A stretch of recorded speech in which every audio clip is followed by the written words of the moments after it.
pertsonaia da Carmen. Carmen da berba gitxitan asko sufritu dauen emakume bat, gaztea zanetik. Eta jarraitzen da sufritzen. Bere bizitzaz da perreza izan, eta orduen emakume gogorra da, kanpotik, baina barruan bomba bat dekolako. Holan ikusten duenik. Andrau.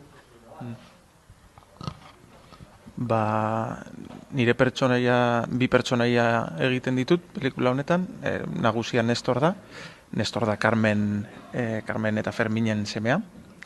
Eta, Nestorren tragedia handia izan da gaztetan bere anaia bikia galdu zuela, hil egin zuten.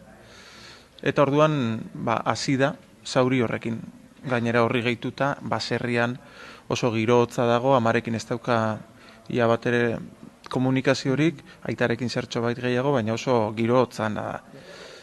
Eta orduan pelikula hasten da, ezur batzuk agertzen direnean baserri kanpoaldean, orduan Nestorri eta beste pertsonaia guztiei iragana ezinbestean mugitzen hasten zaie, eta horrek eramango ditu bai Nestor eta bai pertsonaia guztiak horri aurre egitera, ezta?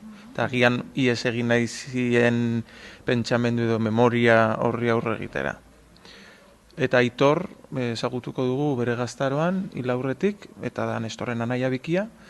Nestorrekin alderatuta askoz ere pertsona impultsiboagoa, arriskatuagoa, burubakoagoa, baina amaren kutxuna.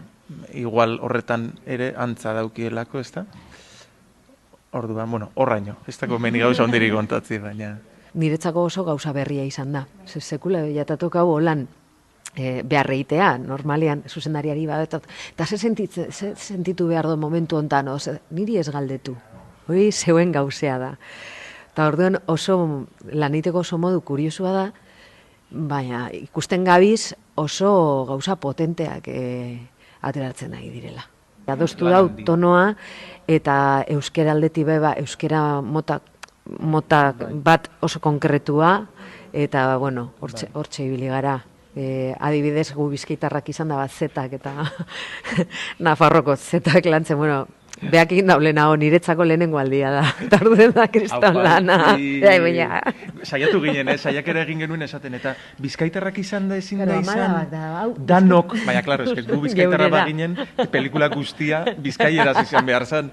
Orduan, baina guretzat, eta ez, berak baseukan buruan, ez da ipatzen, baina, Gipuzkoa, Nafarroa... Bai, toloko homogeneidade bat mantentzea. Eta polita da, sekarri dau bere arbizuko euskeraren zantzu batzuk, ez da arbizuko euskera, baina zantzu batzuk badauz, eta guretzat aktore moduan ere, beste erronka bat izan da. Definitzen dau, pertsonaia definitzen dau. Informazio bat ematen da pertsonaia.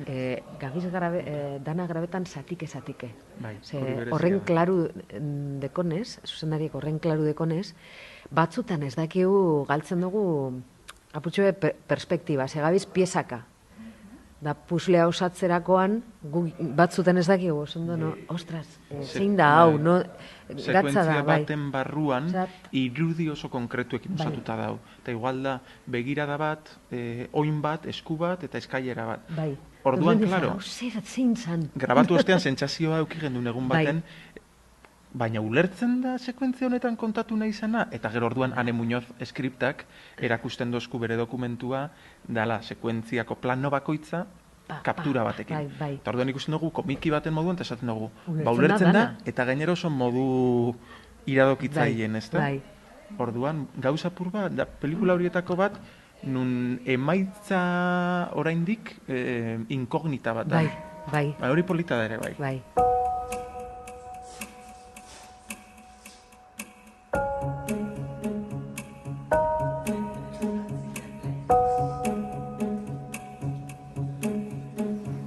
Nolabait begira den pelikula bat da, gehiago, ez? Thriller bat baino gehiago beltza da, esan dezakegu, ez? Da genero beltzekoa. Eta genero beltzaren barnean, esan dezakegu dela historio beltza ere bai, ez? Azkenean, ez?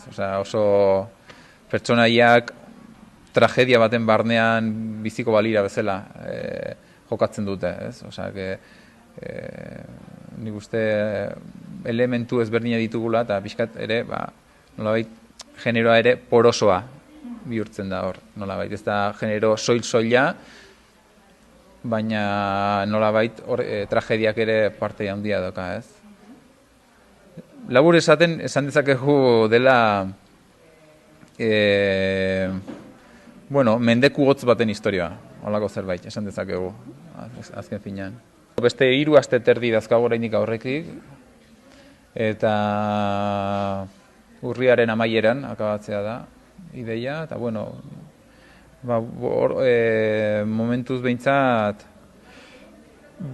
pentsatutakoaren barnean gabiltza. Nafarroak loko bai beran, egon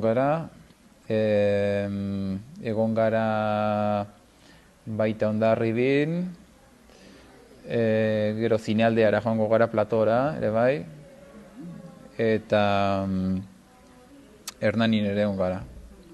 Eta hor gabiltza.